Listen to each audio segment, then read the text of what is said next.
Today, we are diving into a book that pretty much turns most financial advice on its head.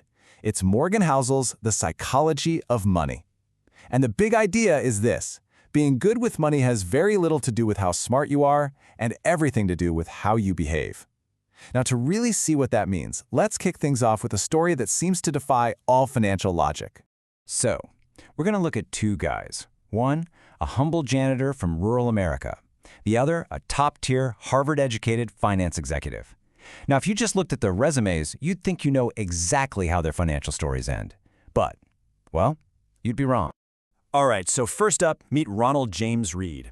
His Wikipedia entry is kind of funny. It starts by listing his professions: philanthropist, investor, janitor, and gas station attendant. Yeah, in that order. Ronald Reed's life was about as low-key as it gets. I mean, he fixed cars for 25 years and then swept floors at JCPenney for another 17.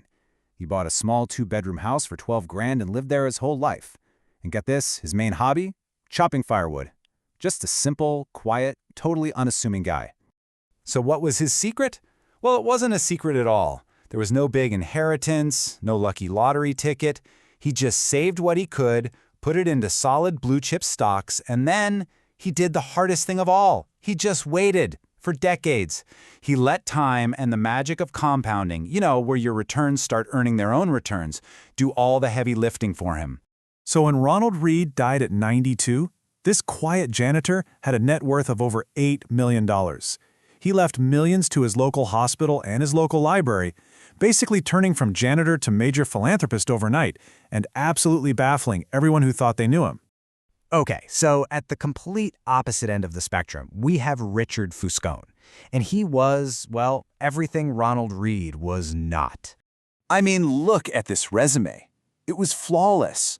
Harvard education, MBA, a top executive at a huge firm like Merrill Lynch.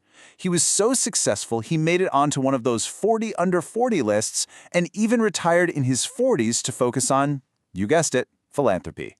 The guy was the dictionary definition of a financial expert. But here's where his story takes a very sharp turn.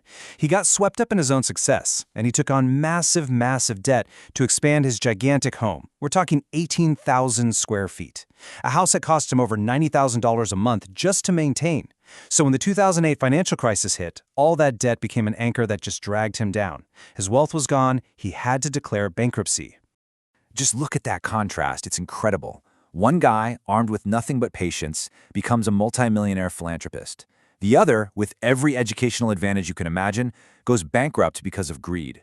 All that education, all that experience, it was completely wiped out by a simple difference in behavior. So this brings us to the core question of the whole book, and really of this entire explainer. How is that even possible? How can someone with no formal training whatsoever outperform a financial genius? What does this story actually tell us about how money really works? Well, the answer lies in the book's central thesis, and it's that financial success isn't really about what you know. It's not about spreadsheets or complex formulas. It's about psychology. And this quote just says it all, doesn't it? We're often taught to think of money like it's physics, a hard science with unbreakable rules. But Housel argues it's not like that at all. It's a soft skill, where just managing your own emotions and your behavior is the most important variable. This just brilliantly shows how unique finance really is. Think about it. You will never, ever hear a story about a janitor performing a better heart transplant than a Harvard-trained surgeon. It's impossible, right? But in investing, the janitor can win. Why? Because an ordinary person who can keep their emotions in check can absolutely do better than a genius who loses their cool. Okay, so if behavior is king, what shapes our behavior? Well, the book argues it all comes down to our personal history. The unique, individual experiences we've all had with money literally define how we see the financial world. Think about it this way. Your personal, lived experience with money is just a microscopic fraction of everything that's ever happened in financial history. But that tiny slice accounts for the vast majority of how you think the world works. Your personal reality becomes the anchor for all of your financial beliefs. Let's look at a really clear example of this. So let's say you were born in 1970. The stock market went up nearly tenfold while you were in your teens and 20s. The lesson you learned? Stocks are an incredible way to build wealth. But what if you were born just 20 years earlier, in 1950? The market went basically nowhere during your formative years. Your lesson? Stocks are a total gamble. Same world, different decades, completely different realities. And this logic applies everywhere. Your view on taking risks is totally different if you grew up poor versus wealthy. Your feelings about having debt are shaped by whether you saw crazy high inflation. Your trust in the stock market depends on whether you witnessed the Great Depression or the dot-com boom. And look, this isn't just a hunch, this is backed by data. Research from the National Bureau of Economic Research confirmed it. They looked at 50 years of data and found that the thing that drives our financial risk-taking isn't how smart we are or how much education we have, it's simply the dumb luck of when and where we happen to be born. So what does this all mean for how we look at our own choices and the choices other people make?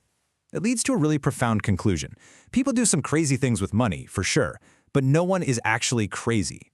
A money decision that seems completely insane to you might make perfect sense to somebody else. And that's because they're working from a totally different set of experiences. I can read about the Great Depression in a history book, but I don't have the emotional scars of someone who actually lived through it. Our personal lenses are just fundamentally different.